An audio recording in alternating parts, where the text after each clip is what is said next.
Normal సిటిజన్‌గా ఒక question అంటే నేను టాక్స్ పేయర్‌ని, జీఎస్టీ పేయర్‌ని, నేను అత్యుత్తమైన తెలివైనోడినని కాదు. సింపుల్‌గా సార్, సిటిజన్ ఆఫ్ ఇండియా కింద నాకంటూ కొన్ని హక్కున్నప్పుడు, ఇలాంటి దౌర్జన్యాలు నేను ఎందుకు చాలా భరించాలి? లైట్ పెడితే ఇది ఎంత అన్యాయం ఇది. సిటీ లిమిట్స్‌లో లారీ నడపడమే తప్పు. ముందు లైట్లు పెట్టుకుంటే అదే న్యూసెన్స్ అంటే, వీడు రివర్స్ తీసుకున్నప్పుడు కావాలని ఒక లైట్ ఆన్ చేసి పెడుతున్నాడు. అంటే వెనకాలకి చూడండి అది ఎందుకో ఏంటి మరి అన్యాయం. రీజన్ తెలీదు. లారీస్‌తో ఇదే గోల. కార్లతో ఇదే గోల.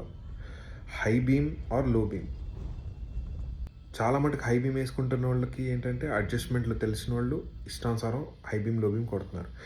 కొంతమంది మహానుభావులు అసలు హై బీమ్ వద్దు, లో బీమ్ వద్దు, అసలు హెడ్ లైట్లే చేంజ్ చేయకుండా నార్మల్ లైట్లు వస్తాయి కదా, స్కూటర్లకు పెట్టుకుంటాం, సైకిల్ ఎప్పుడో పాత జమానాలో లైట్లు పెట్టుకుంటాం కదా సపరేట్‌గా. అలాంటి లైట్లే ఫిక్స్ చేసుకుంటున్నారు టాక్సీలకి, లారీలకి, ఆటోలకి.